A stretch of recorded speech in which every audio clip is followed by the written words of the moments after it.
Vejam aí se apareceu. Bom, então, a nossa fala de hoje, né, é sobre a questão da saúde mental, né, a temática que nós abordaremos nessa nossa webconferência é a saúde mental. Antes de começar a fala, eu queria só pontuar que é uma grande satisfação poder falar, né, para vocês, para professores da educação básica, para professores da cidade de São Gonçalo, do Piauí. Para mim é uma grande honra, uma grande satisfação, né, estar nesse momento de diálogo. Queria aqui fazer alguns agradecimentos especiais, né, nesse momento aqui inicial. Então, queria agradecer à senhora secretária de Educação da cidade de São Gonçalo do Piauí, né, a professora Luana Ribeiro. Também gostaria de agradecer as duas professoras que idealizaram, né, esse encontro, a professora Cássia de Jesus, que foi minha aluna no PAFOR, né, há algum tempinho atrás, e a professora Lunária Alencar, né, que são as professoras que eu estive em contato, em diálogo, especialmente com a professora, a fim de pensar esse momento aqui com vocês. Essa não é uma fala sobre questões pedagógicas, né, não é uma fala sobre o processo de ensino-aprendizagem, é uma fala sobre saúde mental, e especialmente, né, especificamente sobre saúde mental na dimensão do autocuidado. Né? Então, a proposta que me foi apresentada era que tivéssemos um momento de diálogo com os professores das escolas municipais, né, da cidade de São Gonçalo do Piauí, com a perspectiva de dar algumas orientações quanto ao cuidado em saúde mental. Então, nós sabemos que todo esse cenário da pandemia tem trazido implicações significativas para a saúde mental, e a ideia, realmente, a pauta, né, desse nosso encontro é discutir a respeito disso, tá certo? Então, me apresentando aqui um pouco, eu sou psicólogo, né, sou professor de ensino superior, né, então eu não tenho, infelizmente, a vivência no contexto da educação básica, né, nunca fui professor de educação infantil, nunca fui professor de ensino fundamental, nunca fui professor de ensino médio, e isso, de alguma forma, mostra, né, pessoal, os limites, né, nesse diálogo. Então, a minha vivência como professor, como docente, sempre foi no contexto do ensino superior. Inclusive, o meu curso de psicologia, o curso que eu fiz é um curso de bacharelado. Então, eu sou aquele típico professor bacharel que aprendeu a ser professor na vivência, né, no cotidiano, na formação continuada. Então, eu fui professor da Universidade Estadual do Piauí, do curso de psicologia, né, eu iniciei minha carreira docente lá. Atualmente, eu sou psicólogo da Universidade Federal do Piauí, então eu trabalho como psicólogo na UFP, já há algum tempo, né, sou psicólogo da instituição desde 2008, quando eu ingressei com concurso público, né, então trabalho basicamente com a promoção de saúde mental voltada à comunidade acadêmica, em especial aos alunos, em situação de vulnerabilidade social. Então, na Universidade Federal do Piauí, eu trabalho na Pró-Reitoria de Assuntos Estudantis e Comunitários, no Serviço de Apoio Psicológico, desenvolvendo ações de mental nesse cenário do ensino superior, tá certo? Fui professor do PAFOR, né, durante algum tempo, e, inclusive, a minha vivência no PAFOR foi muito significativa, porque eu tive acesso, realmente, a todas as contradições existentes no contexto da educação básica, da escola pública, né? Então, no PAFOR fiz grandes amizades, eu sempre conto essas histórias, né, de que Paulo Freire, ele diria, né, ele dizia que esse lugar do educador e do educando, ele não é um lugar fixo, né? Então, pensando aqui numa perspectiva de educação libertadora, né, não existe um lugar fixo para o educador e para o educando, né, e no PAFOR eu aprendi muito, né, com os meus alunos.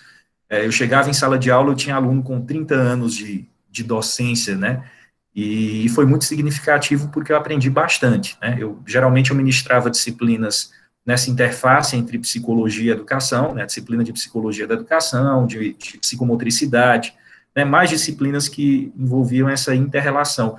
Fui orientador de TCC também, de trabalho de conclusão de curso no PAFOR, né, onde eu também, com os meus orientandos, as minhas orientandas, desenvolvi algumas pesquisas, né, sobre questões inerentes ali ao cotidiano da escola, né, sobretudo da escola pública.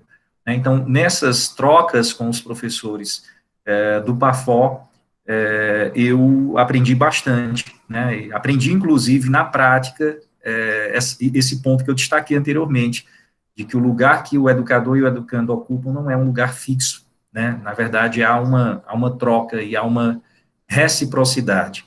Eu também sou filho de professora, né, então a minha mãe é professora no interior do estado do Piauí, eu sou de uma cidadezinha pequena chamada Santa Cruz do Piauí, e ela é professora lá municipal, então ela vivencia no seu cotidiano as questões que vocês vivenciam, de vez em quando a gente conversa sobre essas questões, agora ela está enfrentando todo o dilema das aulas remotas, né, das aulas online, né, e das atividades remotas, inclusive a dificuldade que muitos alunos, né, e familiares têm de acesso à internet, né, principalmente alunos que estão na zona rural, né, e de vez em quando ela traz, né, e pontua, né, essas questões também relacionadas a esse novo cenário, tá certo? Então, tem muita coisa, né, que nós poderíamos falar nesse momento de hoje, mas a nossa fala vai ser direcionada, né, especialmente a essa temática em particular, a saúde mental, né, como eu mencionei anteriormente, mais na perspectiva do autocuidado.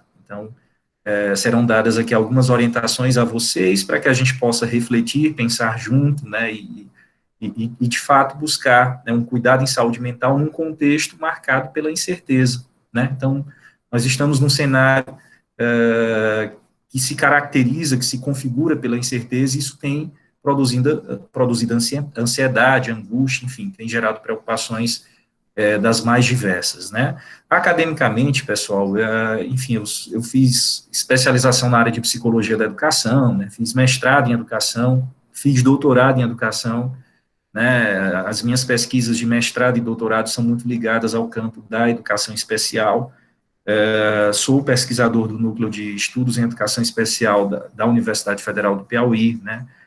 Então, toda a minha trajetória acadêmica é nessa interface com a educação. Mas isso significa unicamente, né, que a gente transita, eu e vocês, num território aqui comum, mas, mais uma vez, eu destaco, né, vocês é que são os atores, né, os protagonistas do processo educacional, e geralmente em momentos como esses eu costumo aprender muito mais do que ensinar, tá bom? Então, para mim é uma grande honra, é uma grande satisfação, agradeço a secretária de Educação, agradeço às professoras que de fato proporcionaram esse momento, e eu espero, de alguma maneira, contribuir, né, com vocês. Então, eu vou projetar um slide mais para estruturar a nossa fala. Então, como foi que eu pensei esse momento? Nós faremos uma discussão inicial, né, em alguns minutos, depois abrirei para que possamos aqui conversar, dialogar, possam tirar, né, as dúvidas de vocês, ok? Então, deixa eu só projetar a tela. Como eu vou projetar a minha tela, eu não vou ficar vendo vocês, né, eu vou ficar vendo somente o slide. E aí, à medida que vocês dúvidas e tal, ou vocês podem já deixando a mensagem, mas se for alguma questão mais urgente, né, vocês podem ligar o microfone e fazer a pergunta. Então, só confirmem comigo aí se vocês estão vendo a tela.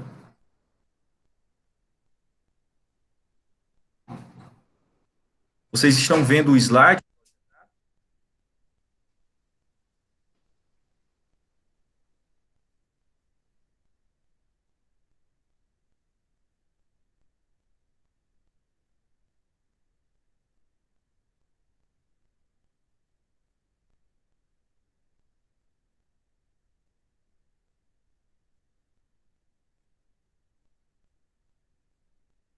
O slide está projetado aí, vocês estão conseguindo ver?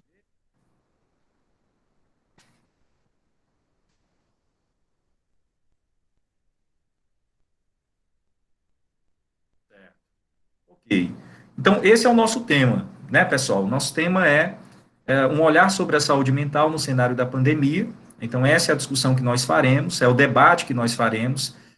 Como eu havia mencionado anteriormente, né, uma vez me convidaram para dar uma palestra para professores de ensino superior, e, e era uma palestra onde eu abordava especificamente a questão da gestão de sala de aula, né, dos aspectos subjetivos presentes na gestão de sala de aula. Eu fiquei muito preocupado, assim, de como abordar esse assunto, porque, como eu mencionei, os professores que têm curso de bacharelado, que não vieram da licenciatura, eles têm muita dificuldade em pensar sobre as questões pedagógicas, né, assim, e vocês, se foram alunos de professores bacharéis, sabem muito bem do que eu estou falando. E na época, eu levei um título, né, o título da minha palestra era "Isso não é um colóquio flácido para acalentar bovinos". Né, então, esse era o título da minha palestra, inspirado, inclusive, em um pedagogo conhecido como Celso Vasconcelos, né, que vocês devem já ter ouvido falar da área da coordenação pedagógica, mas eu levei esse título, "Isso não é um colóquio flácido para acalentar bovinos". E muitos professores se perguntaram, mas o que é que isso significa exatamente, né? O que é que significa colóquio flácido para acalentar bovinos? Na verdade, traduzindo, né, colóquio flácido para acalentar bovinos é conversa mole para boi dormir. Né? E aí eu trago essa frase para que a gente possa pensar um pouquinho também sobre a temática de hoje. Né? Então, falar sobre saúde mental não é um colóquio flácido para acalentar bovinos, né, nesse sentido aqui mais amplo. Ou seja, não é uma conversa mole para boi dormir. Né? A temática da saúde mental ela é importante. Diante de cenários de epidemia, de pandemia, observa-se uma maior incidência de problemas relacionados à saúde mental.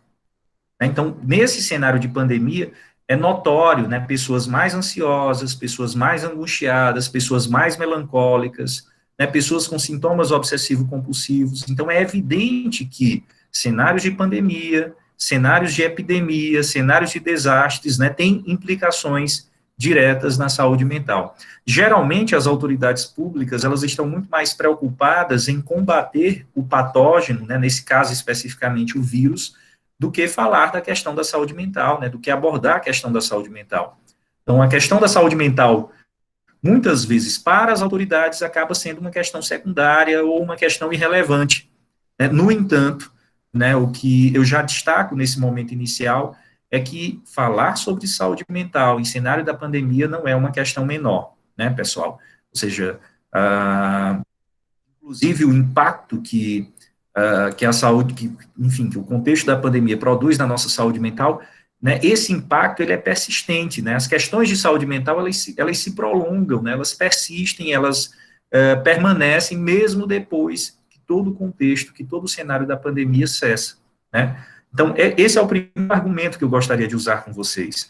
Quando nós falamos de uma questão que é importante, que é relevante, mas que, lamentavelmente, acaba ficando em segundo plano, né, quando nós estamos num cenário como esse, né, num cenário de pandemia, em que a ênfase, o foco maior das autoridades costuma ser o combate do patógeno, tá bom? Então, as nossas reflexões, nesse momento, eu não quero trazer uma reflexão muito acadêmica, né, não quero trazer uma discussão muito abstrata, eu quero trazer aqui orientações mais concretas, mais pontuais, tá certo? Então, o nosso foco, o nosso debate será exatamente os aspectos que envolvem a saúde mental, por entender que esses aspectos, eles não são menores, né, eles não são irrelevantes, eles são importantes, considerando, inclusive, que o acometimento à nossa saúde mental, problemas de saúde mental nos tornam, né, mais vulneráveis, fisiologicamente falando, biologicamente falando,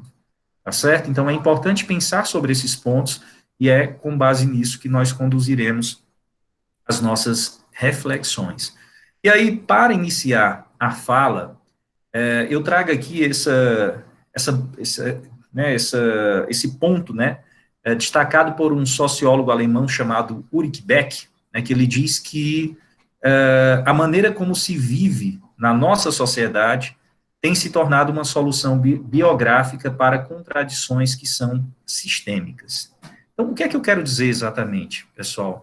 Nós vivemos numa sociedade que é marcada pelo individualismo, né? E esse individualismo ele se expressa de diferentes formas, né? Nós vivemos numa sociedade onde somos, de alguma maneira, levados a pensar que sozinhos nós conseguimos resolver problemas, né, que não são de natureza individual, problemas que são coletivos. Veja, quando nós pensamos o problema da educação, né, a crise da educação, né, nós já vivíamos uma crise da educação antes de todo esse cenário de pandemia. Então, quando nós pensamos a crise da educação, nós pensamos uma crise que envolve múltiplos fatores, né, múltiplos determinantes. Né? Vocês discutiram muito sobre isso na graduação, vivenciam muito essas contradições no cotidiano, no dia a dia de vocês. Nós não podemos falar sobre a crise da educação sem falar de um desmonte social. Né? Portanto, há vários fatores que produzem a crise da educação. No entanto, nós somos levados a pensar que a solução para os problemas educacionais é uma solução individual.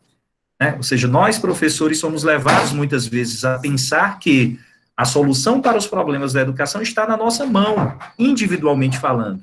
Né? Como se nós sozinhos pudéssemos resolver contradições que são sistêmicas. Né? Da mesma forma, a questão da saúde mental. Quando nós pensamos o cuidado em saúde mental, nós precisamos entender que há vários que levam ao adoecimento psicológico. Há vários fatores que produzem o adoecimento psicológico. Há múltiplos fatores, né, que levam uma pessoa ao adoecimento, fatores inclusive sociais, de forma que a solução dos problemas que envolvem a saúde mental não é uma solução biográfica, não é uma solução individual, tá certo? Então, essa é uma reflexão que eu trago, porque nós não podemos pensar sobre as questões de saúde mental sem levar em consideração a sociedade na qual vivemos. Nós vivemos numa sociedade que é marcada por contradições. Né? Nós vivemos numa sociedade que é marcada pela desigualdade social. Né? Uma sociedade que distribui de maneira desigual os bens e recursos que produz. Então, pensar sobre a saúde mental é também pensar sobre essa sociedade que é contraditória. Né? Então, quando a gente destaca isso, pessoal, é no intuito de dizer assim, olha, não existe uma solução individual para um problema sistêmico, tá certo? Então, as questões de saúde mental envolvem fatores dos mais diversos, principalmente quando nós pensamos o cenário em que nós estamos vivendo, né, atual, o cenário da pandemia, tá certo? Então, não há uma solução individual, né, para um problema que é sistêmico. Só que há coisas que estão ao nosso alcance, há coisas que nós podemos fazer, né, há coisas que estão dentro das nossas, né, e é sobre essas coisas que estão dentro das nossas possibilidades que nós falaremos na nossa webconferência de hoje. Então, essa reflexão inicial desse sociólogo é importante. Eu não sei se vocês já ouviram falar nesse sociólogo polonês chamado Zygmunt Bauman. Né? Se vocês nunca ouviram falar, tem muita publicação interessante desse sociólogo, tem um livro Modernidade Líquida, tem um livro Amor Líquido, né? Tem publicação interessante em que ele caracteriza, né, esse mundo em que vivemos na atualidade, ou seja, a nossa sociedade é marcada pelo que ele denomina de liquidez, né? Nada é sólido na nossa sociedade. As instituições, elas não são sólidas, aquela noção de família que existia não existe mais, ela se fragmentou. As instituições sociais, de maneira geral, né, elas se caracterizam, né, pela liquidez. Quando eu falo de liquidez, né, a ideia do líquido mesmo, né, aquilo que não permanece. Então, esse autor, em particular, ele vai fazer um debate muito interessante. Né? Por exemplo, ele vai falar sobre os relacionamentos na nossa sociedade. Né? Os relacionamentos amorosos, eles não duram, eles não persistem, né? São relações muito pontuais, são relações muito pautadas ali no desejo mais imediato, né? Então, as relações, os vínculos, eles não se consolidam. No contexto da sociedade líquida, o que é que nós percebemos? Né? Nós percebemos um excesso de individualismo. Né? Então, essa é uma característica da nossa sociedade. Nós somos levados a pensar que existe uma solução individual para um problema social, né? E isso, na verdade, é uma ilusão, né? É uma visão tanto quanto alienada acerca da nossa existência. Né? Então, nós vivemos numa sociedade que é marcada pelo individualismo, uma sociedade onde não existe mais nada duradouro. Né? Então, eu recomendo a leitura desse autor, né, do Bauman, Para quem tiver interesse, eu acho que muitos de vocês já devem ter ouvido falar nele, mas para quem tiver interesse, realmente entender, né, as contradições desse mundo em que vivemos. Então, nós vivemos numa sociedade onde existe uma dicotomia, por exemplo, uma dicotomia e o cidadão, né? É cada vez mais evidente na nossa sociedade o indivíduo, né? E pouco se vê o cidadão. Quando eu falo de indivíduo e cidadão, cidadão é aquele sujeito que se preocupa com o bem comum. O cidadão é aquele sujeito que se preocupa com a coletividade, né? O cidadão é aquele sujeito que se preocupa com o outro. No entanto, o que é que acontece na nossa sociedade? Uma forte ênfase no indivíduo.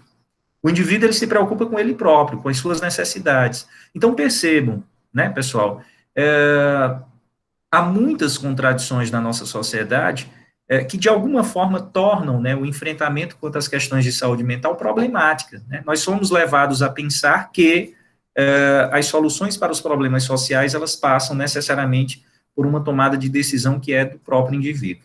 E aí, chegando especificamente à temática que eu pretendo abordar aqui, né, vocês já devem ter ouvido falar muito em apoio psicossocial, né? Apoio psicossocial. Quando nós falamos em saúde mental, nós falamos sobre a importância do apoio psicossocial. Por exemplo, né, na Universidade Federal do Piauí, nós estamos oferecendo o atendimento psicológico online.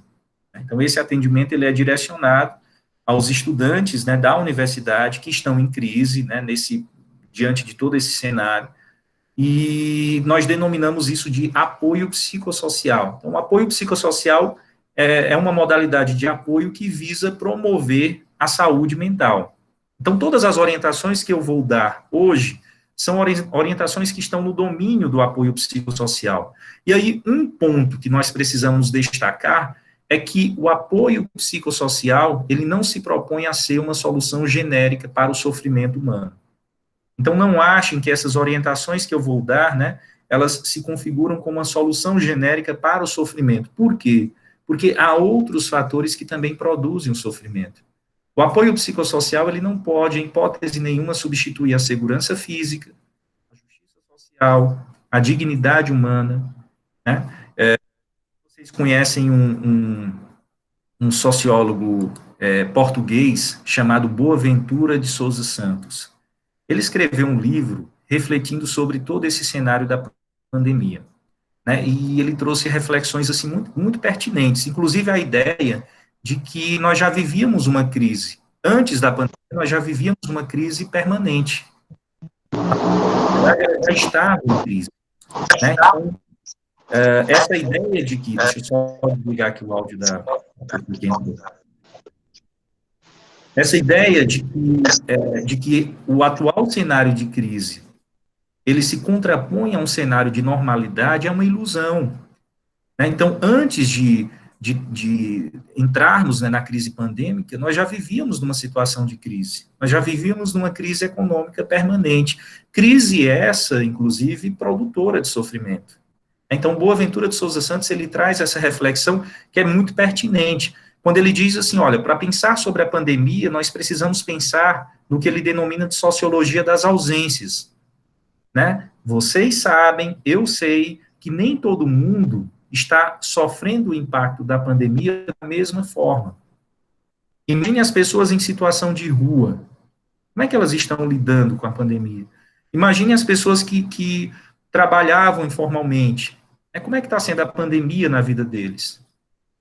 Imagine as pessoas que moram em áreas periféricas das grandes cidades. Como é que está sendo a pandemia na vida deles? E aí o Boaventura de Souza Santos ele vai dizer assim, olha, as pandemias elas não matam de forma tão indistinta. Então nós não podemos refletir sobre tudo isso sem levar em consideração as contradições da sociedade na qual vivemos.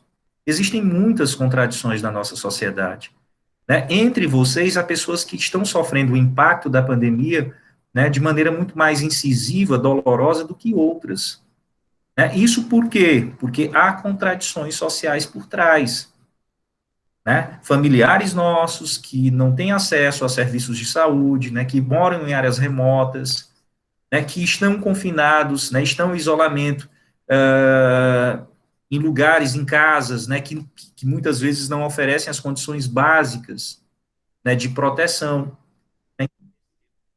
falar de tudo isso, né, sem levar em consideração essas contradições, é um tanto quanto complicado, né? Então, eu abro essa reflexão, essa é a primeira pontuação que eu faço, até para que vocês também pensem isso. As pessoas estão sofrendo o impacto da pandemia de maneira diferenciada, né? A identidade de classe, digamos assim, né, conforme a classe social, o impacto, a pancada é maior, né? Se nós formos pensar a própria situação educacional, escolar, né, dos nossos alunos da escola pública, né, muitos têm muita dificuldade de acesso à internet ou de acesso à internet de qualidade. Então, o ensino remoto para alguns, né, acaba não sendo tão significativo como é, né, quando se pensa em outros cenários sociais. Então, percebam que o que nós temos aprendido, né, diante de tudo isso, é que a pandemia ela impacta de maneira diferenciada a vida das pessoas conforme a origem social delas, né? Portanto, falar sobre apoio psicossocial necessariamente implica em dizer que o apoio psicossocial não é uma solução genérica para o sofrimento humano.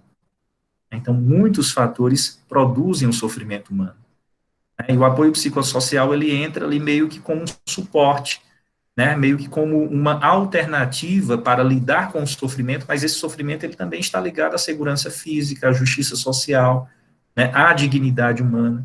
Então, pensar em promoção da saúde mental, né, das pessoas, da sociedade, né, da coletividade, é pensar também em garantir esses outros pontos que estão elencados aí no slide, tá certo?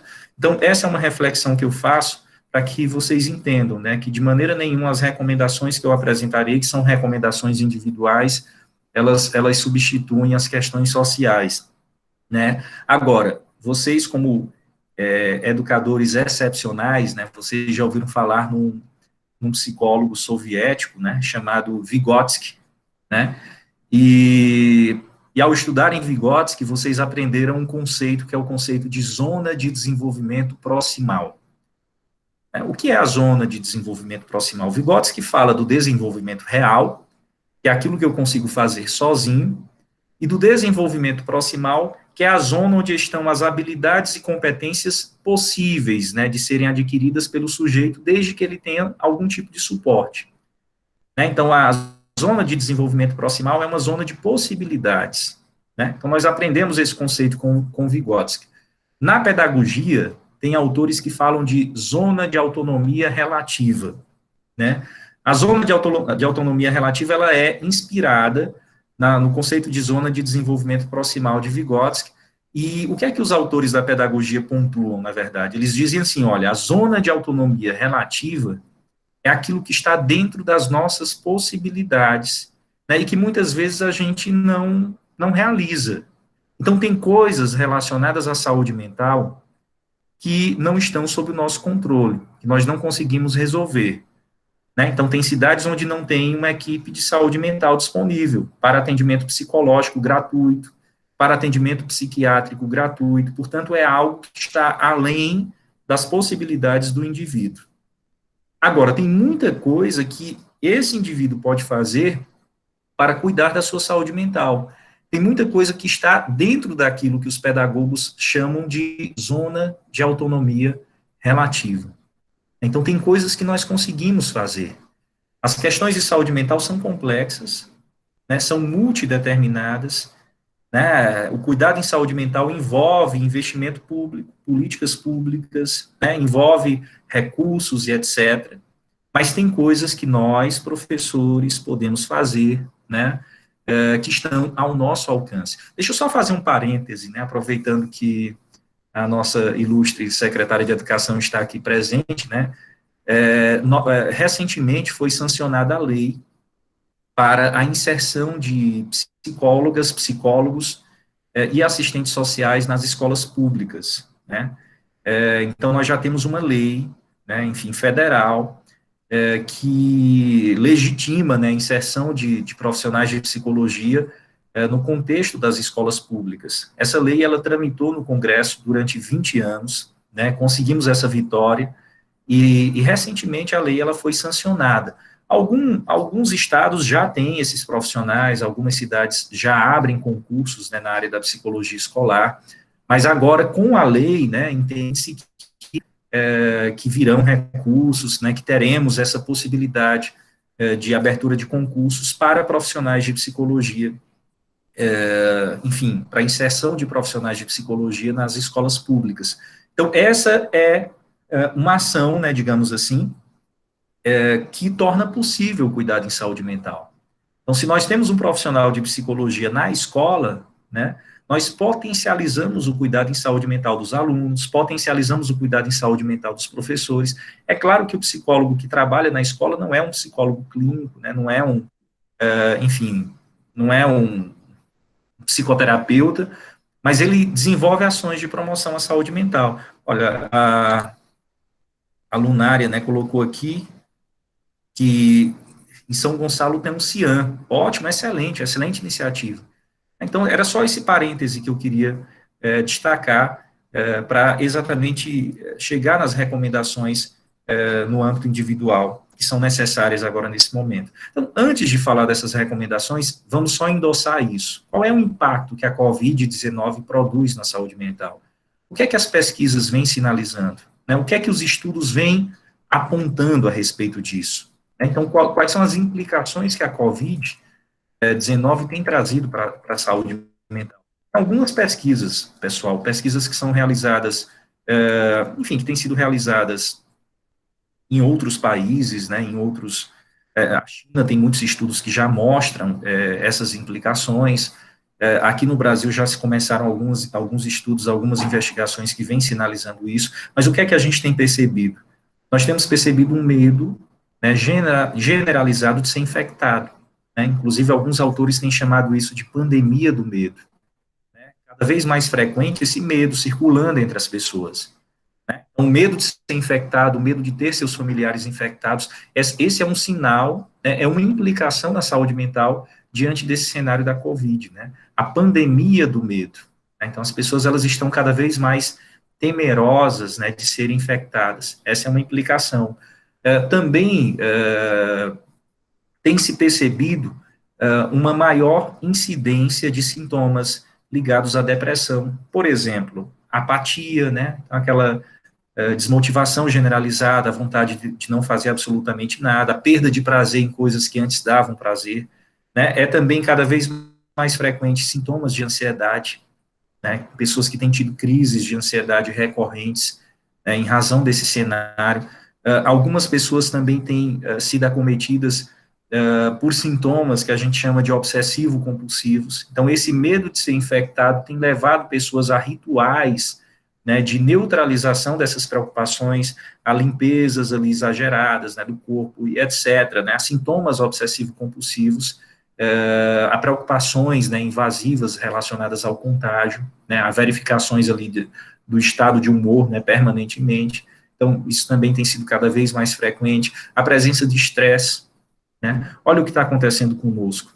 Nós, professores, que não estávamos tão habituados a trabalhar, né, nesse modelo aqui de webconferência, né, eu estou falando aqui especificamente de uma realidade que eu estou vivenciando, né, eu estou tendo que dar minhas aulas online, né, e essas ferramentas, elas não eram parte do meu cotidiano.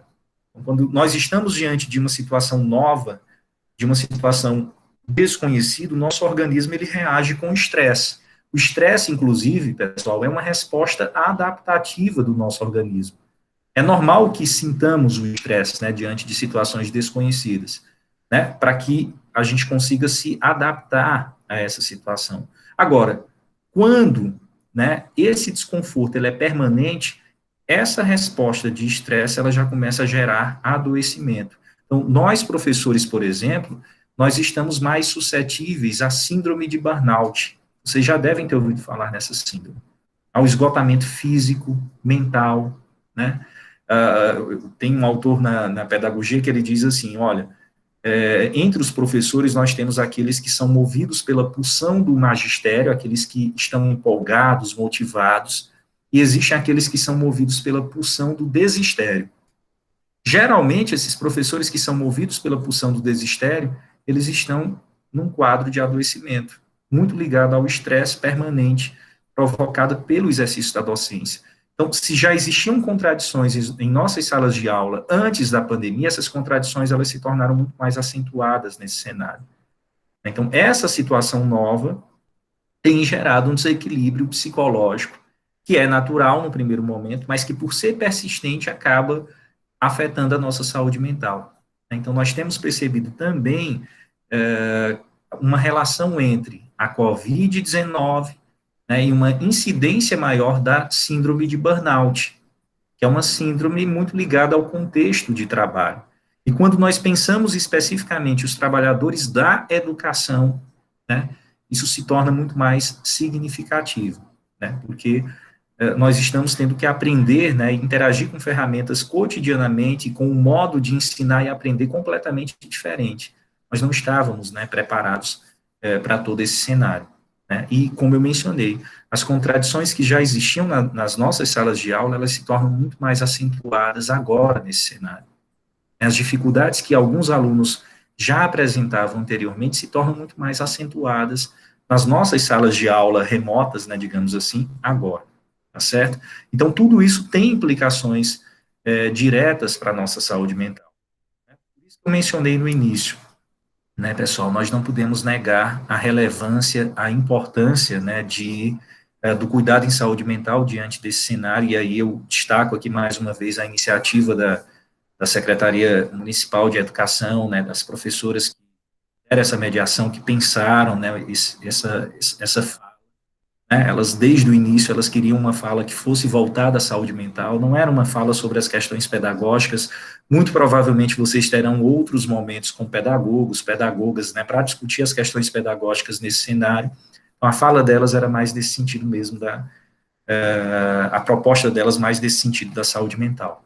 E aqui, partindo para o final da minha fala, eu chego, de fato, nas recomendações. Então, o que eu fiz até agora, né? Eu falei sobre as contradições da sociedade na qual vivemos e como essas contradições afetam a saúde mental. Eu falei que o apoio psicossocial, ele não é uma solução genérica, né, para o sofrimento. O sofrimento humano está relacionado a vários fatores, né, então nós não podemos pensar enfim, o apoio psicossocial como algo dissociado de questões como segurança física, justiça social, dignidade humana, porque todos esses fatores produzem sofrimento. E eu finalizei essa reflexão inicial destacando o seguinte, né, lembrem do conceito de zona de desenvolvimento proximal de Vygotsky e do conceito de zona de autonomia relativa, né, de alguns educadores, de alguns pedagogos. Existem coisas relacionadas à nossa saúde mental que estão ao nosso alcance. Então, nós não precisamos esperar somente pelas ações, né, outras. Tem coisas que nós podemos fazer, que estão dentro das nossas possibilidades, para que não endossemos, ou não, para que não fortalecemos, né, os índices, as estatísticas ligadas ao adoecimento psíquico em razão da Covid-19. Então, as estatísticas mostram que esse cenário é produtor de adoecimento psíquico, né, que esse cenário aumenta a incidência de crises de ansiedade, né, de crises depressivas, de quadros de estresse. As estatísticas já mostram isso. Então, o que é que nos resta enquanto professores? Na dimensão do autocuidado, o que é que nos resta enquanto professores? Então, são essas as orientações que eu trago agora. Nós poderíamos, pessoal, organizar essas recomendações em 4 grandes dimensões: manutenção do cotidiano, manejo de estresse, enfoque na resiliência e aquilo que nós chamamos de estímulo social. Então, todas as minhas orientações elas vão girar em torno dessas 4 dimensões, né, de coisas que nós, professores, podemos fazer para cuidar da nossa saúde mental diante desse cenário. Então, as orientações elas estão relacionadas a essas 4 dimensões. Então, vamos lá, eu vou pontuando e a gente vai conversando, vai comentando. Vocês podem anotar as dúvidas assim que vocês tiverem em relação a essas orientações. Eu preciso destacar que, como eu mencionei, Por razões sociais, nem todo mundo está lidando com essa questão da pandemia da mesma forma. Por razões psicológicas também.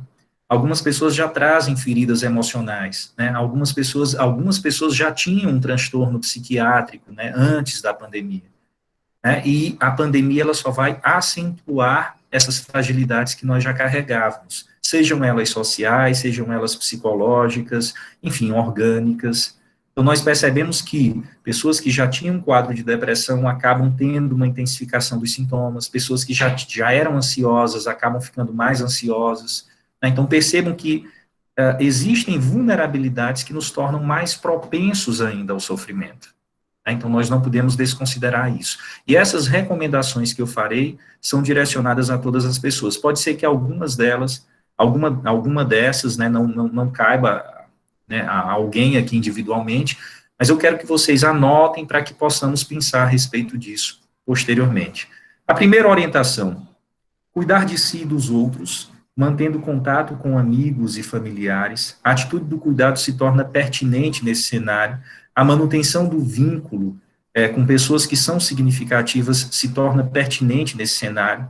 Então, nós precisamos entender que os vínculos afetivos, eles não precisam ser rompidos.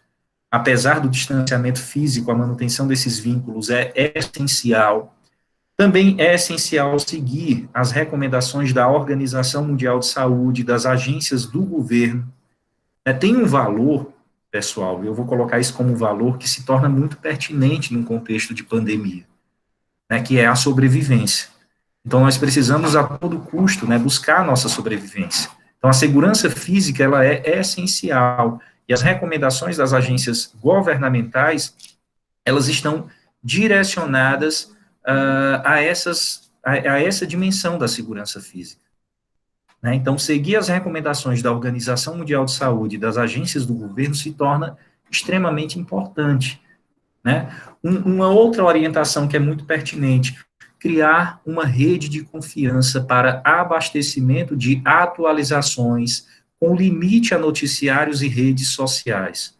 Pessoal, vocês sabem, eu sei, né, o quanto nós temos de fake news sendo espalhadas nas redes sociais, né, nos Instagrams, nos Facebooks, mas sobretudo no WhatsApp. Tem um psicólogo, pessoal, espanhol, né, da área da educação, chamado Juan Inácio Pozo, e tem um livro dele que eu recomendo aqui para vocês. Se vocês tiverem curiosidade, é um livro muito bom. O livro é Aprendizes e Mestres, a Nova Cultura da Aprendizagem. Aprendizes e Mestres, a Nova Cultura da Aprendizagem. Esse livro é genial. Juan, no espanhol, é João, né? Então, Juan Inácio Pozo. E ele faz uma discussão muito interessante sobre a sociedade na qual vivemos.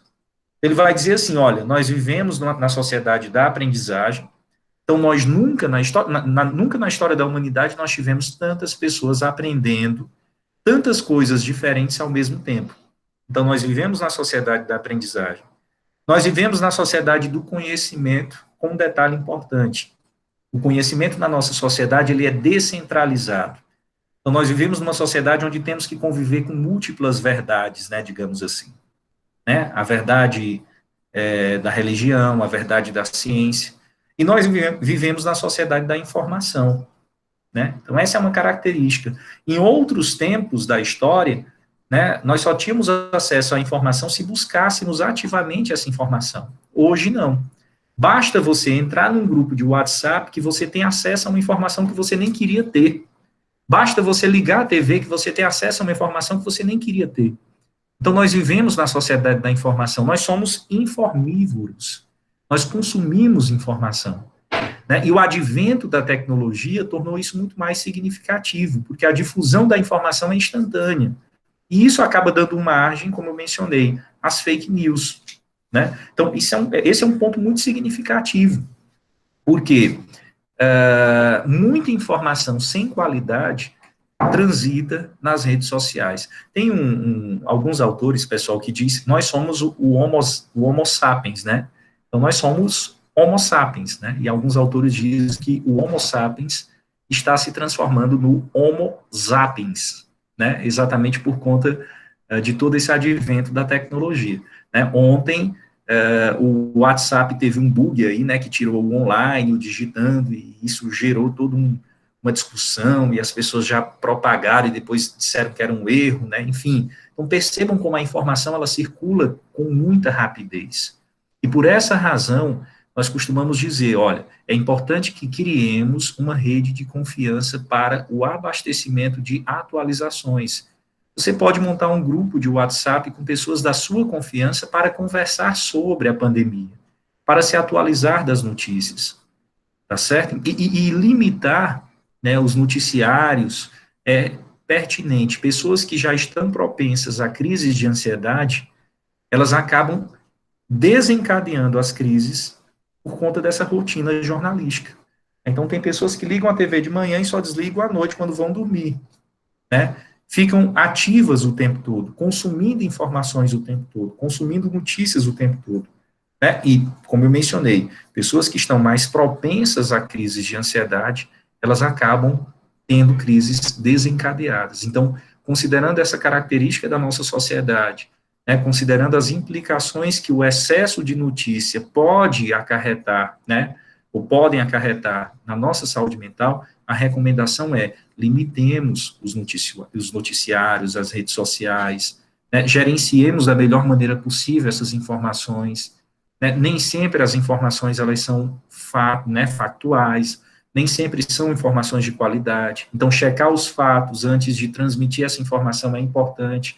Talvez para você isso não tenha implicação, mas para uma pessoa que já está ansiosa, num quadro ali de ansiedade generalizada, isso tenha implicações reais, né? Isso acaba desencadeando crises, o prejuízo acaba sendo significativo. Tá certo? Então, essa é uma recomendação que nós também fazemos. Criar essa rede de confiança se torna muito pertinente nesse cenário. Limitar o contato com as pessoas, evidentemente, né? Nós precisamos limitar esse contato físico com as outras pessoas, mas, sobretudo, evitar o distanciamento emocional. Pessoal, olha a particularidade. Essa sociedade da informação, do advento da tecnologia, ela também nos traz muitas possibilidades. Né? Nós não temos o contato físico, mas nós estamos conectados. Nós estamos conectados aqui. Né? Não tem como, não existe o calor humano, né, nessa nossa comunicação mediada pela tecnologia, né, não tem como ter a troca, né, enfim, mas nós estamos aqui, né, nos vendo. Né? Então, potencializar isso no nosso dia a dia é muito pertinente. Algumas pessoas têm tornado isso cotidiano, né? Têm usado o Google Meet, né, para ver familiares, para conversar com familiares, têm feito videochamada, né, pelo WhatsApp. Na cidade pequena, né, eu estava hoje conversando com a minha esposa a respeito disso, enfim, numa cidade pequena acaba sendo muito mais fácil gerenciar essas questões, né? Por exemplo, como eu mencionei, eu sou lá de Santa Cruz do Piauí. Lá em Santa Cruz do Piauí acaba sendo muito mais fácil gerenciar essas questões, né? Embora também exista a recomendação do distanciamento físico. Em cidades maiores é um pouco mais complicado. Mas veja, utilizar, né, as redes sociais para manter os nossos vínculos, para cultivar, né, os nossos vínculos afetivos, é muito pertinente. Isso é um fator de proteção à saúde mental. Então, assim, se vocês me perguntarem como é que eu posso proteger a minha saúde mental diante desse cenário, essa é uma recomendação importante. Mantenham os vínculos afetivos.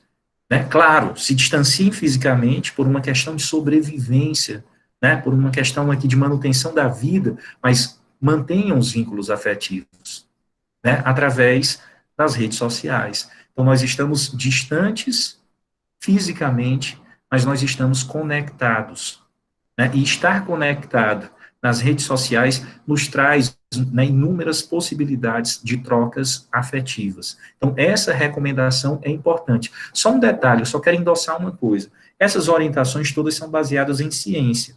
Né? Então, não é um achismo aqui do Carlos Eduardo. Os artigos científicos vêm trazendo isso. Limitar o contato físico é importante, mas nós precisamos evitar o distanciamento emocional. Outra recomendação importante, manter atividades básicas, que está muito ligada à manutenção do cotidiano, principalmente, turma, sono, alimentação e hidratação. Se vocês forem qualquer profissional de saúde mental, eles vão checar como é que está a alimentação de vocês, como é que está o sono, né? Por quê? Esses são fatores que nos tornam mais vulneráveis ao adoecimento. Eu sei que algumas pessoas, em razão de crises de ansiedade, em razão da intensificação de sintomas depressivos, acabaram aí enfrentando, ou estão enfrentando o problema da insônia, né? Nesse caso, é importante procurar um suporte médico, uma orientação médica. Mas, olha, na medida do possível, né, tentar manter essas atividades regulares, isso é um fator de proteção à nossa saúde mental. Então, uma boa noite de sono, uma alimentação equilibrada, acaba sendo essencial nesse cenário. Eu, outro dia, estava, inclusive, comentando que alguns profissionais da área da nutrição têm produzido conteúdo para a internet, para o Instagram.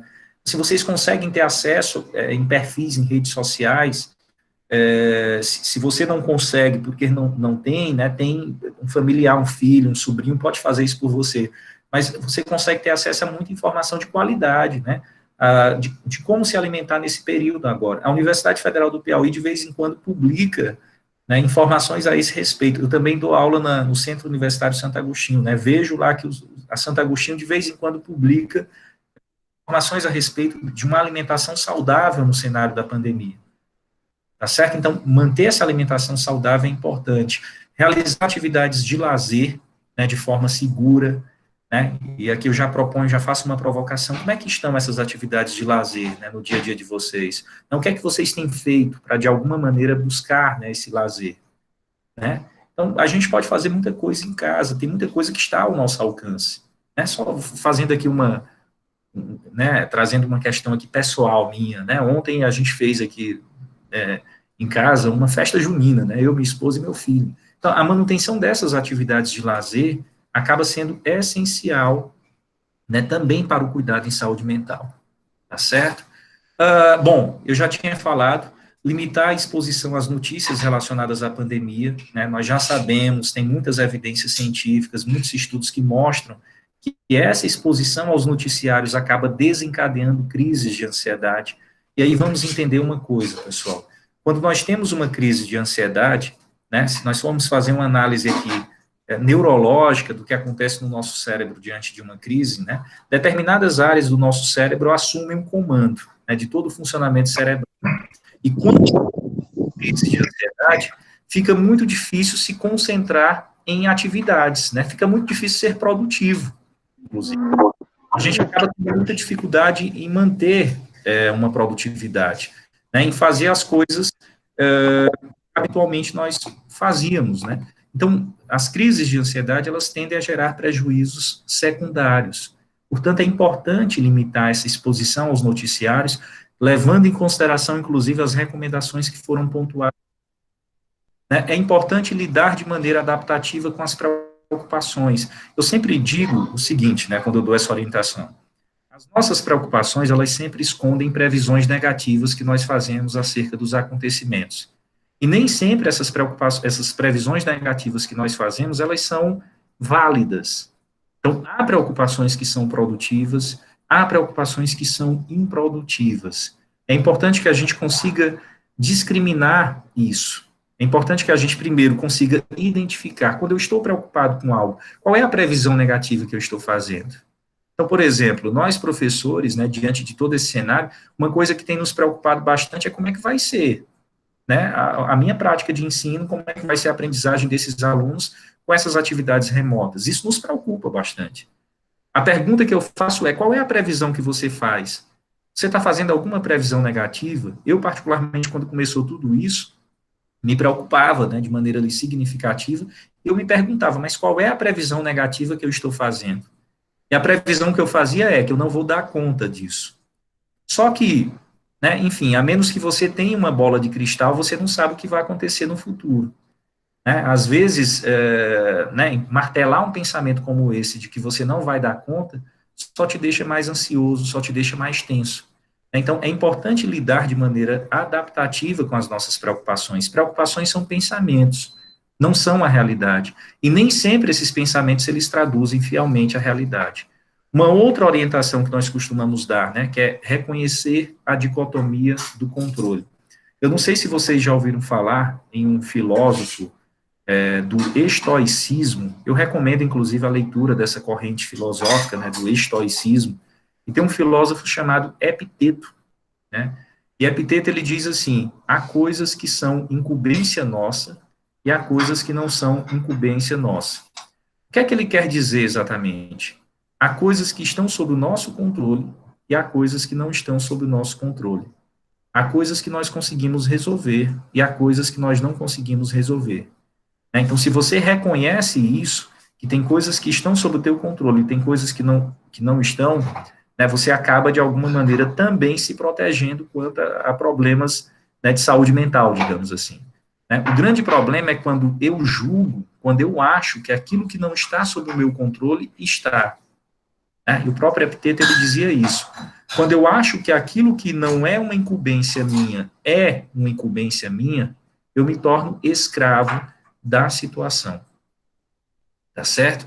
Então, olha uma coisa que nos acomete enquanto professor. Nós ficamos muito preocupados se os nossos alunos, eles estão com as aulas remotas. Então, isso gera uma preocupação se eles estão efetivamente aprendendo com as aulas remotas. Só que nós precisamos entender uma coisa. Nós temos um controle sobre a nossa atividade de ensino.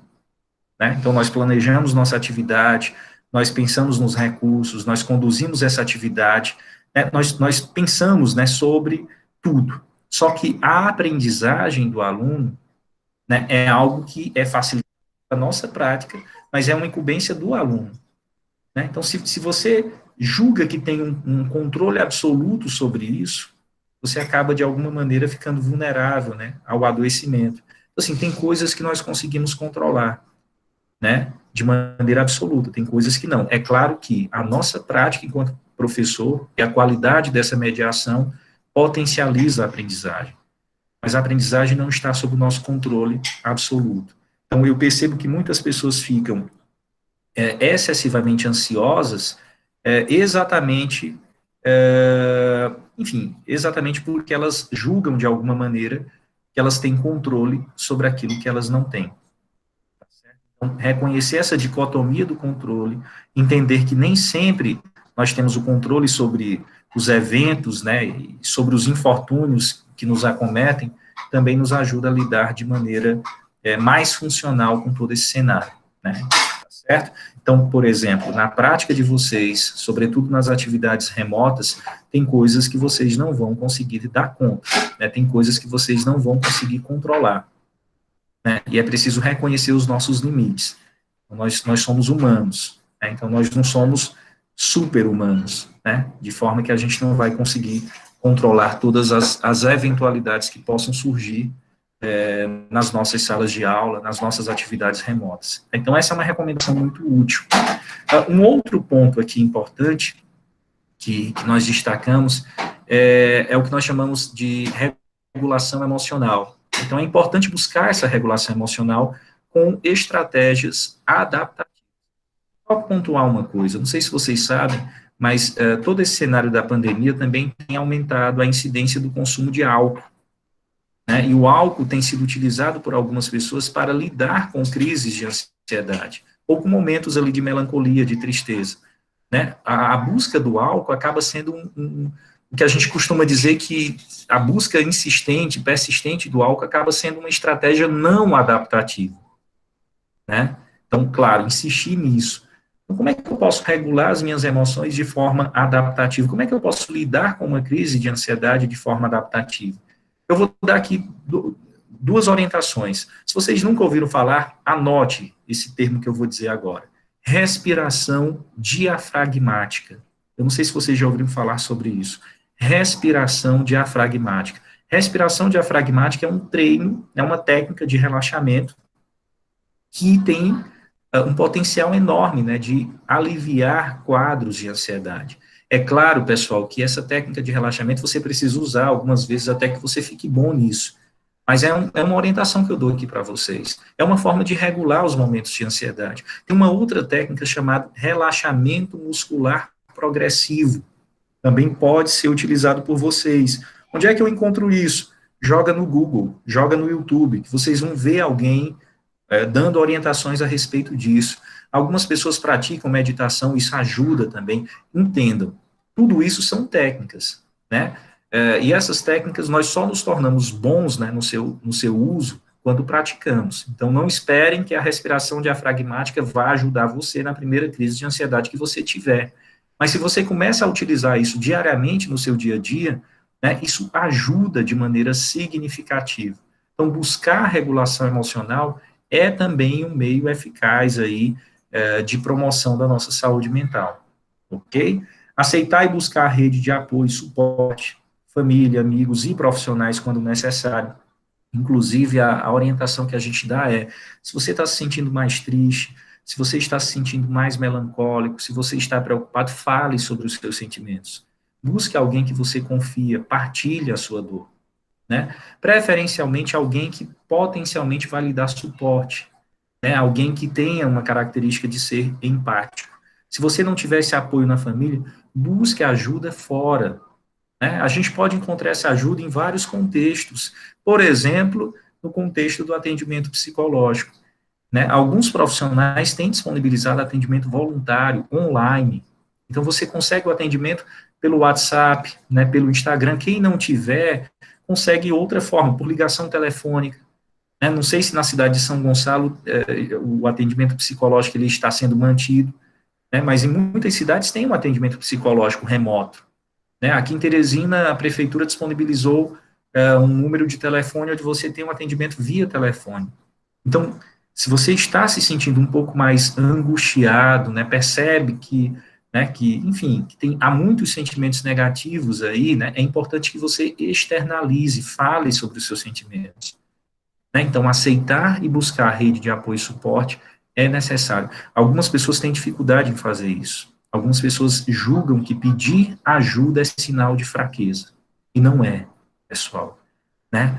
Tem momentos em que a gente não consegue sozinho lidar com as nossas angústias. Ou seja, tem momentos em que a gente precisa reconhecer a dicotomia do controle, né, e buscar esse suporte. Ok? Então, essa é uma orientação também pertinente. Falar sobre os sentimentos também é um fator de proteção à nossa saúde mental. Uma outra orientação que nós damos, nós precisamos entender que estresse e medo são normais em situações desconhecidas. Então, se vocês estão se sentindo um pouquinho mais tensos, um pouquinho mais estressados, reconheçam uma coisa: isso faz parte do processo. É normal que vocês se sintam assim, né, diante desse cenário. Agora, o esperado é que com o tempo, né, vocês consigam restabelecer o equilíbrio emocional. Se isso não acontece, é o momento de procurar ajuda. Mas é normal que nos sintamos mais estressados, mais ansiosos, porque nós estamos diante de uma situação desconhecida. Né? Nunca, né, vocês tinham, vocês, nós tínhamos vivenciado um cenário como esse, né, onde se tornou necessário o isolamento social. Então, nós estamos tendo que lidar com uma situação desconhecida e precisamos entender, reconhecer que determinados sentimentos fazem parte do processo. Então, eu preciso aceitar esses meus sentimentos. Eu até destaco uma coisa aqui, que algumas pessoas acham que a saúde mental é tentar eliminar esses sentimentos negativos. Nós já nascemos, pessoal, aparelhados, né, com emoções, né, isso faz parte do genoma humano, e as emoções, elas têm um valor de sobrevivência, assim, significativo. As emoções, né, elas nos permitem lidar com situações adversas de uma forma muito mais rápida, né, do que a razão, por exemplo. Tem muitos estudos que mostram que o processo de tomada de decisão, então, quando eu tomo uma decisão de fazer uma coisa e não outra, né, esse processo de tomada de decisão é fortemente influenciado por um estado emocional. Então, as nossas emoções, elas são muito úteis. Imagina você numa floresta, né, no meio do mato, e de repente aparece lá uma onça diante de você. Imagina você ter que pensar, né, é uma onça, ela vai me morder, daqui que você pense, né, ela já vai ter te engolido, né? A sorte é que nós nascemos aparelhados, né, com emoções básicas. Nesse caso, o nosso sistema de ameaça e defesa, ele se ativa no nosso cérebro. Nós temos um medo ali instantâneo, e esse medo faz com que, né, a gente se proteja. Então, entendam que o que está acontecendo conosco é que nós estamos numa situação desconhecida. E diante de situações desconhecidas, é normal que o nosso cérebro ative esse sistema de ameaça e defesa, de forma que tenhamos mais medo e mais estresse. Então, essas emoções, elas são normais em situações desconhecidas e nós precisamos aceitar isso. Agora, se elas começam a gerar prejuízos na nossa vida, se elas já atrapalham o nosso sono, se elas interferem na nossa produtividade, é importante buscar ajuda, é importante buscar apoio. Né? A respeito da produtividade, eu tenho até uma consideração a fazer. Eu estava dando uma orientação, né, a um grupo de estagiários, né, e aí alguns estagiários disseram assim, professor, eu não estou conseguindo ser tão produtivo. Né? Eu peguei os livros para ler, mas eu não consigo mais ser produtivo como eu era antes. Né? E aí eu disse para ele, eu disse, olha, às vezes nós precisamos reconhecer que perdemos a batalha. Então, muitas vezes, insistir naquilo só acaba intensificando o nosso sofrimento. Então, reconhecer os nossos limites, né, entender que às vezes nós não vamos dar conta, que às vezes nós precisamos da ajuda de outra pessoa, né, que às vezes o nosso trabalho não vai sair bem feito, não vai sair no impecável, né, como era antes, né, isso faz parte também, isso é necessário. Então, às vezes nós precisamos reconhecer, né, que nós perdemos a batalha. Mas isso não é no intuito de que a pessoa deva desistir, né, da luta, não é isso. Mas ela entender que ela tem limites. Né, e como um ser dotado de limites, nem sempre aquilo que ela se propõe a fazer, ela vai conseguir, principalmente diante do contexto em que estamos vivendo. Tá bom? Então é importante ter isso em mente também. Um outro aspecto que nós costumamos dizer, né, pontuar, nós precisamos evitar confundir a solidão do confinamento preventivo com abandono, rejeição ou desamparo. Né, nós estamos em confinamento, em isolamento, para proteger a nossa saúde física, né? Então, esse confinamento, ele tem um caráter preventivo, né? Ele não significa abandono, rejeição, ou que você está sendo desamparado. Eu faço questão de pontuar isso nos atendimentos online que eu tenho realizado, né? Às vezes vem uma demanda nesse sentido. A pessoa está há algum tempo sem ver namorado ou algum familiar, e ela acaba interpretando essa situação como um abandono da outra pessoa. Aí nós precisamos entender que, né, é muito mais provável que a explicação seja a mais plausível aqui. É o confinamento preventivo, né, não é abandono, não é rejeição. Então é importante não confundir uma coisa com a outra para que a gente também não né, fique mais vulnerável também às crises. Uma outra recomendação que nós damos, né, já caminhando aqui para a parte final, nós precisamos elaborar o luto do mundo presumido. E aqui eu já faço um convite para vocês. Agora, segunda-feira, nós vamos fazer uma webconferência pela Universidade Federal do Piauí, direcionada à comunidade interna e à comunidade externa. E nós vamos falar especificamente sobre a temática do luto. Luto, né? O luto pelas perdas. Então, nós vamos falar do que nós chamamos de luto simbólico e do luto real no cenário da pandemia. Né? Nós temos lidado com perdas cotidianas, nós temos perdido dinheiro, nós temos perdido rotina, né? Nós temos perdido uma série de coisas, isso é o que a gente chama de luto simbólico. E algumas pessoas têm também enfrentado o luto real, têm perdido, né, entes queridos, amigos, enfim. Né? Então, no cenário de pandemia, as perdas elas são constantes, as perdas elas são diárias, né? E nós precisamos saber lidar com essas perdas. Né? Outro dia eu estava ouvindo, né, as pessoas conversando e tal, e dizendo assim, olha, eu não vejo a hora de tudo voltar a ser como era antes.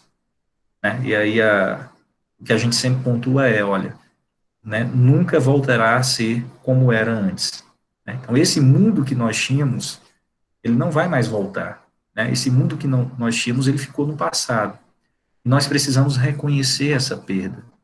Né? Nós precisamos sofrer, inclusive, com a dor dessa perda. Né? Chorar, se for o caso, com a dor dessa perda. Mas nós precisamos também focar na restauração, na reorganização, na adaptação, readaptação da nossa vida, na construção de um novo mundo. Né? Quando eu falo de mundo presumido, o que é um mundo presumido? O mundo presumido é uma crença. Né? Nós nascemos num mundo, E à medida que nós vamos crescendo, né, nós vamos adquirindo, observando e construindo uma percepção sobre esse mundo. Vocês estudaram isso em Piaget, né, lá em psicologia. Né? E essa percepção do mundo leva à consolidação de uma crença, de uma ideia acerca da regularidade do mundo. Né? Antes dessa pandemia estourar, nós tínhamos a nossa rotina, né? Nós tínhamos o nosso dia a dia, vocês iam para a escola, davam as aulas de vocês, né? Saíam nos finais de semana ou durante a semana, havia uma regularidade no mundo. Né? E essa crença na regularidade do mundo era o que sustentava, inclusive, os nossos projetos de vida. Com base nisso, nós estabelecíamos os nossos projetos de vida. No entanto, o que é que aconteceu, né? A pandemia estourou, veio toda a orientação do isolamento, e de repente, esse mundo presumido que nós tínhamos já não existe mais. Né? A consequência imediata é perdemos o chão, né? Nós perdemos a referência. E perder essa referência acaba gerando sofrimento, acaba gerando dor. Né? Então, elaborar o luto desse mundo presumido também é uma forma de lidar com a situação. Né? O mundo presumido, como eu mencionei, não existe mais, e nós precisamos reconhecer que ele não existe mais, precisamos lidar com todas as dores envolvidas e tentar reorganizar, tentar restabelecer a nossa vida, a nossa existência, diante do mundo que aí está, né? Como muitos dizem, esse é o novo normal que nós temos que lidar, né? Essa é o novo mundo que nós temos que lidar. Uma última recomendação que nós fazemos aqui é a recomendação de se desenvolver uma perspectiva do cuidado coletivo, né, pessoal? Como eu mencionei anteriormente, uma das coisas que tem mais atormentado, né, a nossa existência, a existência humana, é o fato de vivermos numa sociedade marcada pelo individualismo, né, onde as pessoas elas acabam pensando muito mais em si, né, nas suas necessidades ali pessoais, individuais, e, enfim, sem essa visão do coletivo. E nós vivemos um momento social, político, em que esse olhar sobre a coletividade, né, esse olhar sobre o outro, né, acaba se tornando extremamente pertinente. Então, essa atitude do cuidado coletivo também é um fator de proteção à nossa saúde mental. Né? Então, quando eu desenvolvo a perspectiva do cuidado ao outro, eu também cuido de mim. Né? Então, essa é uma recomendação que também fazemos diante desse cenário. Então, percebam, essas recomendações que foram apresentadas são coisas que estão sob o nosso controle, né? São coisas que nós podemos fazer, né? São coisas que existem, né? Ou que estão dentro das nossas possibilidades, que estão na nossa zona de autonomia relativa. Eu estou vendo aqui que uma pessoa colocou que os professores de educação básica são, sem dúvida, especialistas em resiliência, né? E eu concordo plenamente.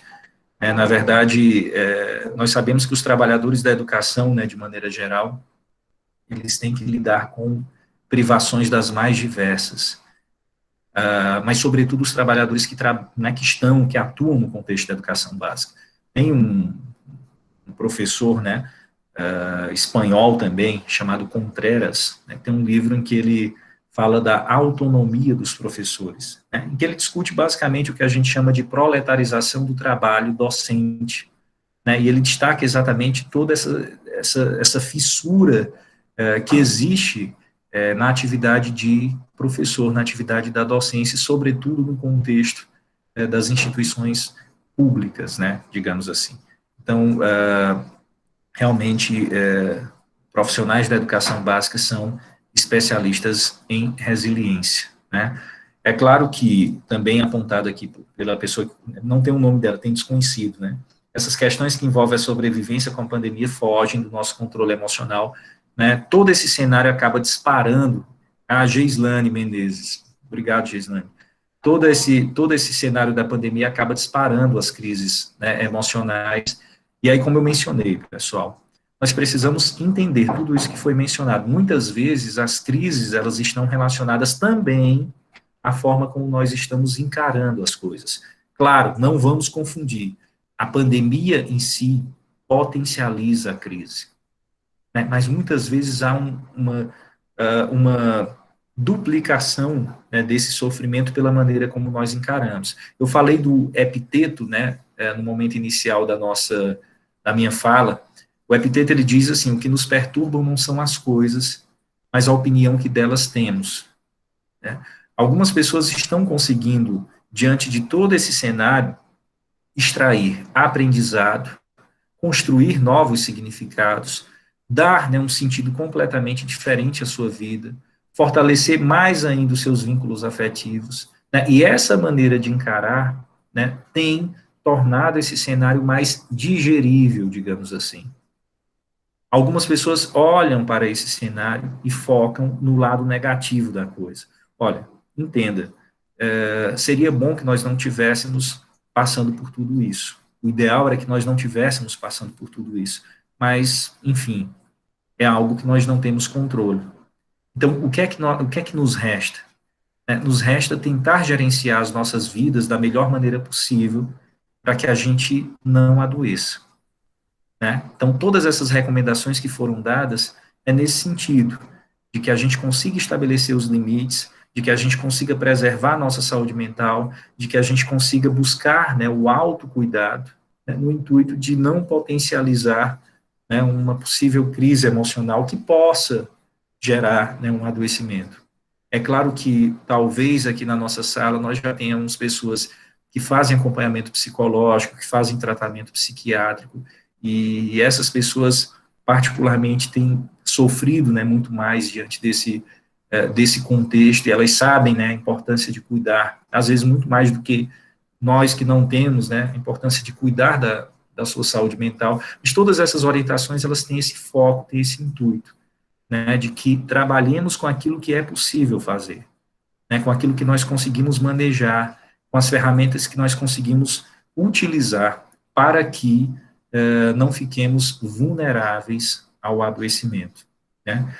Eu vou aproveitar a fala da Jaislane e vou projetar aqui para vocês, já que a Jaislane falou do controle emocional, né, enfim, a Jaislane trouxe que a questão do controle emocional se torna uma questão muito difícil diante desse cenário. Vocês estão vendo aí na tela de vocês um barco a velas, não estão? Me dê Vocês estão vendo uma imagem que tem, enfim, um barco a velas, tem um sol, tem um mar. Não?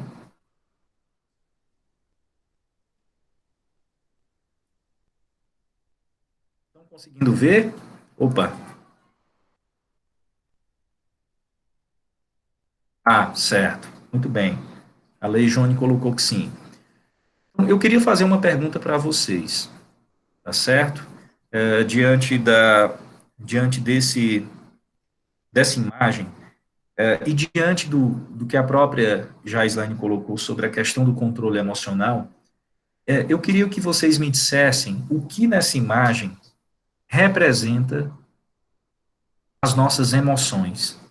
Na opinião de vocês, o que nessa imagem representaria as nossas emoções? O que nessa imagem, ou não necessariamente o que esteja visível na imagem, mas considerando um barco a velas, no mar, o que é que representa as nossas emoções, na opinião de vocês? Escrevam aí, por favor. Quem não está conseguindo ver a imagem, tente imaginar um barco a velas, navegando no mar. Tentem construir essa imagem na cabeça. A minha pergunta é: o que é que representa as nossas emoções nessa imagem? Seja na imagem projetada aí na tela, para quem está conseguindo ver, seja nessa imagem imaginada por vocês. Por favor, digitem aí o que vocês acham. O que é que representaria as nossas emoções nessa imagem?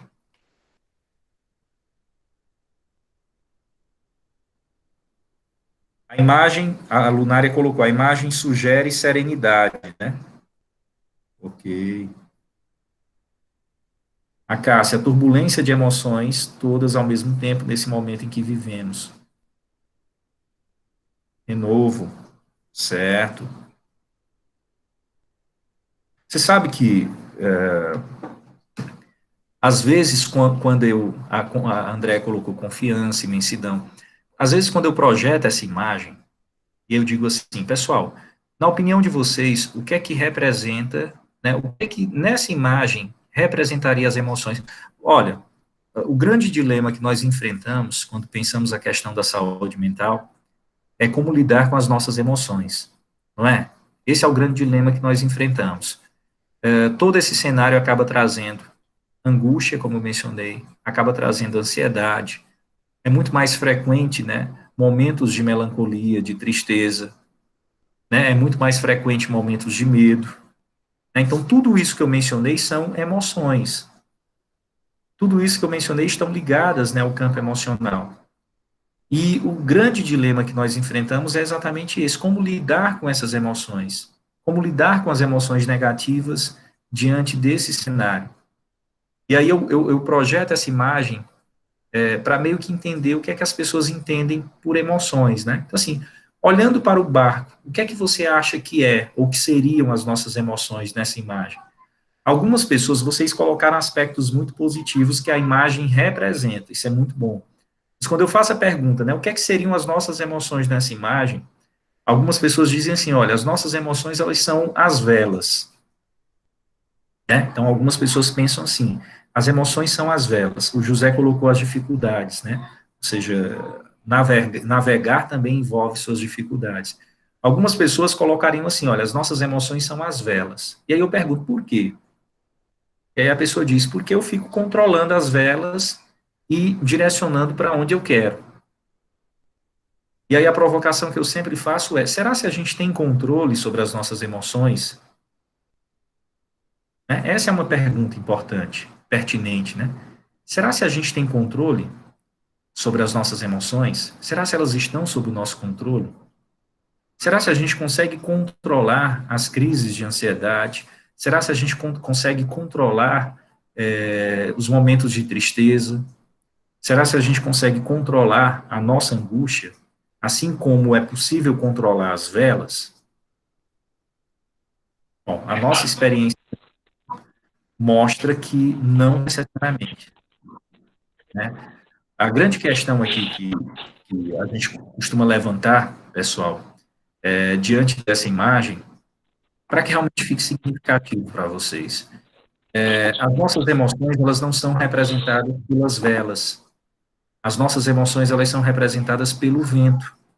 Então, tenta imaginar um navegador no seu barco a velas em alto mar. As emoções, elas são o vento. Às vezes, o vento sopra na direção da sua meta, do seu objetivo. Ou seja, às vezes as nossas emoções sopram na direção dos nossos objetivos. Às vezes nós estamos felizes, às vezes nós estamos confiantes, às vezes nós estamos motivados. Então, as emoções, elas estão soprando na direção, né, dos nossos objetivos, das nossas metas ou dos nossos valores. Só que, às vezes, pensando aqui o navegador, o vento sopra na direção contrária. Né? Então, se vocês pesquisarem um pouco, né, sobre a navegação, vocês vão ver que nem sempre o vento sopra na direção do objetivo do navegador. Às vezes o vento sopra na direção contrária do velejador, né? Só que mesmo o vento soprando na direção contrária, é possível regular as velas e continuar seguindo nessa direção.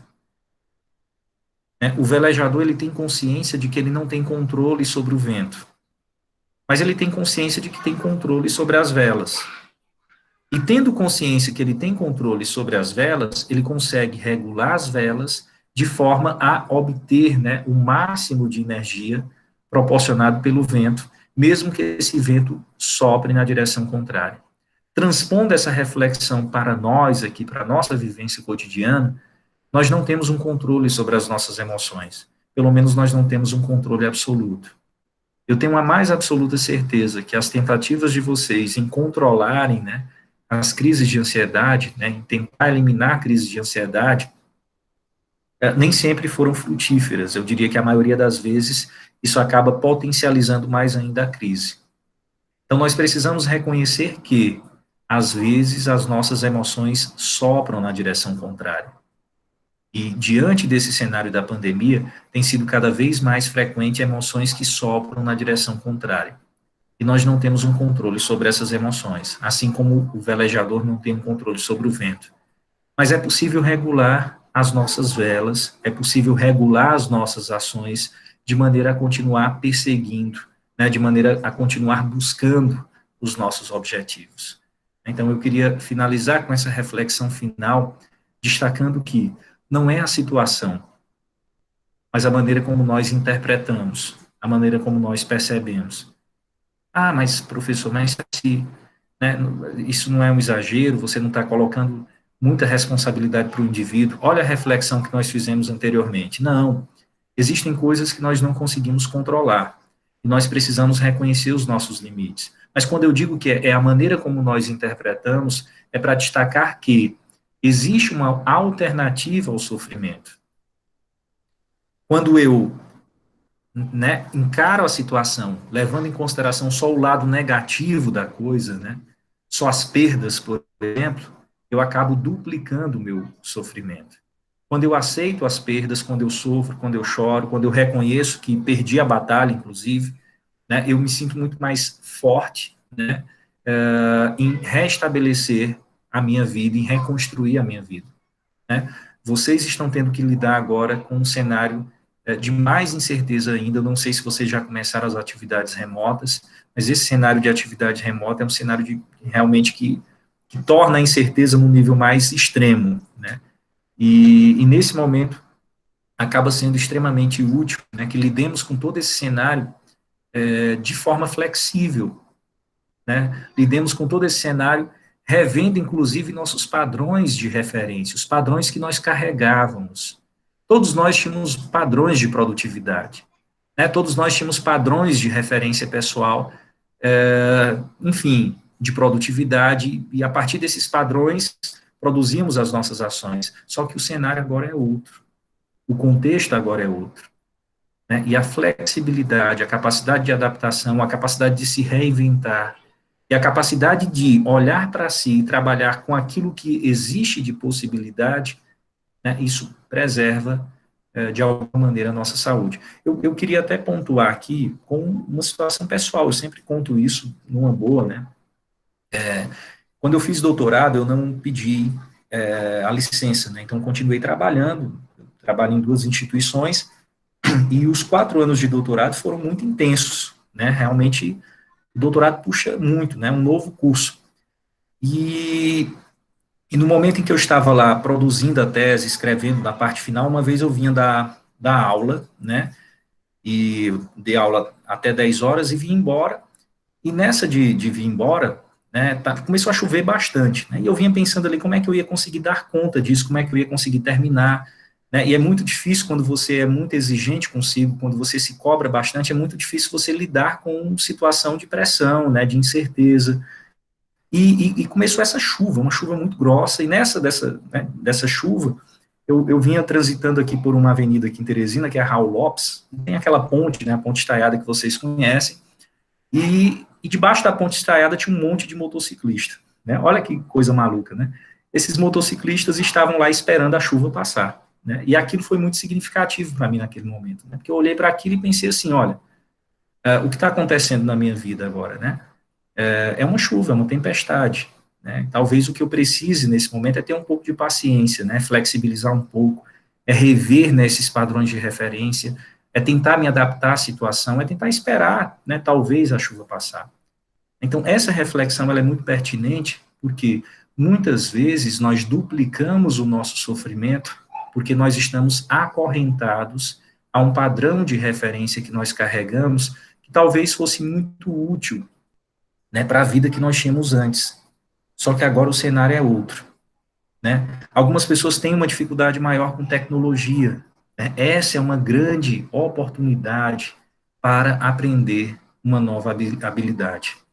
O ser humano ele tem uma capacidade de adaptação extraordinária, né? E essa capacidade de adaptação que nós temos, ela tem que ser posta em uso nesse cenário. Então, nós precisamos reconhecer que o mundo que nós vivíamos não existe mais. Nós precisamos reconhecer que os padrões de referência que nós utilizávamos para guiar as nossas decisões, o nosso processo de tomada de decisão, esses padrões de referência, eles foram muito úteis nesse mundo que existia antes. Mas agora nós precisamos buscar outros padrões de referência. Ou é isso, ou eu ficarei vulnerável ao adoecimento, ao sofrimento, eu vou duplicar a minha dor, a minha angústia. Né? Eu acho que uma outra coisa também muito pertinente, né, de se entender nesse cenário é de que algum grau de dor e sofrimento faz parte da vida. Né? Então, como foi mencionado anteriormente, tentar pensar uma vida, né, imune à tristeza, imune à ansiedade, imune à frustração, né, é cair numa vida fantasiosa, porque dor e sofrimento faz parte da vida. Agora, tenhamos sempre em mente o exemplo do velejador. Nem sempre o vento ajuda, né? E quando o vento não ajuda, nos cabe regular as nossas velas dentro da nossa zona de autonomia relativa, né, e continuar seguindo na direção dos nossos propósitos, na direção dos nossos objetivos. Tá certo, pessoal? Então, com essas palavras, eu finalizo esse momento. Nós estamos aqui há mais de uma hora, né, quase 2 horas, conversando, e abro agora para vocês, né, para que vocês possam fazer, né, as considerações. Quem quiser ligar seu microfone, né, para fazer perguntas, para tirar dúvidas, nós abriremos. A professora Cássia está na sala, a professora Lunária, que foram as idealizadoras desse momento. Como eu mencionei, minha esposa também entrou aqui, ela até estava me dando aqui algumas anotações de comentários que tinham surgido, estava me dando um toque, mas eu abro agora para vocês, para que a gente possa conversar um pouco, trocar experiências, né, trocar informações, para que vocês possam também, se for o caso, dar um feedback, né, desse momento. Ok? Então, vamos lá. Está com vocês a palavra.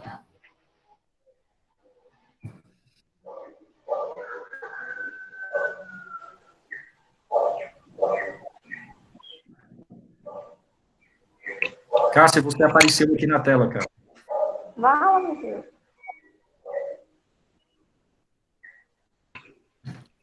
Saiu ou não? Não, tudo bem. Você está escutando? Ou sim, pode falar. Esperar os colegas se manifestarem. Antes disso, já venho agradecer, né, pela palestra, pela webconferência, dizer que foi um enorme prazer, só veio a nos engrandecer e a nos ajudar nesse momento tão difícil que a gente está enfrentando, tanto na nossa vida pessoal como na nossa vida profissional, né, que não está sendo fácil, né, que a gente já começou as nossas aulas remotas e a gente sabe que não é fácil para ninguém, né. E foi maravilhoso. Esperar aí os colegas falarem alguma coisa. Obrigado, Cássia. E uma coisa importante, né, nós entendermos, nós precisamos entender que a transitoriedade desse momento, né, que nós estamos vivendo. Então, isso não vai durar para sempre, tá certo? Então, é importante entender isso. Tem uma frase de, eu falei aqui do estoicismo, né? Estoicismo é a corrente filosófica que eu mencionei, mas tem uma frase de um grande expoente do estoicismo, que é o Marco Aurélio. Ele diz assim: isso também há de passar. Então, mesmo as crises, elas não são permanentes. Então, essa crise ela é transitória. Então, nós precisamos entender que é uma tempestade que nós estamos passando, e diante dessa tempestade, nós precisamos fazer os ajustes criativos necessários para que consigamos, né, lidar com essa situação da melhor maneira possível.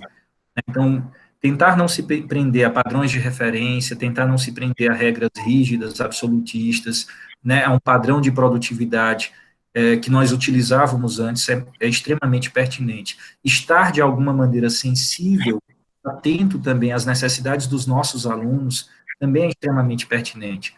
né? Eu acho que vocês entre si conversam bastante sobre as angústias que vocês estão enfrentando nessas aulas remotas, né? Uma dica que eu dou é partilhem também os sucessos, né? Eu vejo que muito professor partilha, né, as atividades, troca experiências, bota a foto dos familiares fazendo as atividades, isso é muito bom, né? Eu acho que é uma forma de potencializar o valor, né, que vocês têm nesse momento.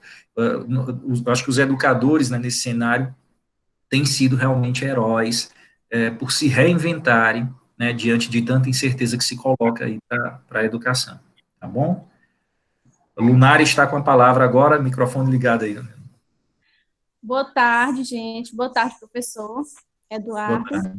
Eduardo, obrigado pelas ótimas orientações e pela sua disponibilidade, né, em estar aqui nessa tarde hoje conosco.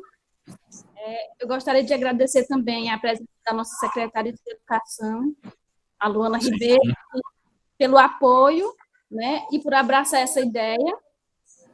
Agradecer também aos supervisores de ensino, que também estão conosco hoje aqui, a Silvana Barbosa e o Chile Jone, aos diretores das escolas, das 5 escolas do município, e aos coordenadores também estão presentes aqui, e, em especial, agradecer a todos os professores, né, que abraçaram essa ideia, e muito interessados em participar da sua palestra, ótima palestra, por sinal, e agradecer também, em especial, aos professores da minha escola, Jabas Passarinho, que estão presentes aqui. Obrigada. Ok. Muito bem, muito bem. Eu fiz menção à professora Luana Ribeiro, a senhora secretária, que novamente agradecer. Acho que foi uma iniciativa muito positiva. Eu não sei se outras prefeituras tomaram iniciativa semelhante, né, outras secretarias. Achei muito original e achei muito interessante a sensibilidade, né, de vocês em abordar a questão da saúde mental, né? Geralmente a preocupação que nós, professores, temos é uma preocupação em torno das questões pedagógicas, né, e claro, essas preocupações, elas persistem, eu acho que as coordenações pedagógicas das escolas têm dado um suporte em relação a isso, né, mas eu achei muito interessante, de fato, a proposta de se falar sobre a saúde mental diante desse cenário. Eu espero que a mensagem tenha sido acolhida, entendida por vocês, né, agora é realmente tentar colocar algumas dessas recomendações em prática, né, e sempre com foco na manutenção da nossa saúde. Isso é o que importa, efetivamente. Tá certo? Muito obrigado. Agradeço.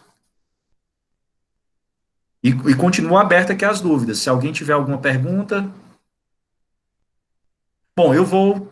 Só uma informação, Lunar, eu vou deixar gravado, viu?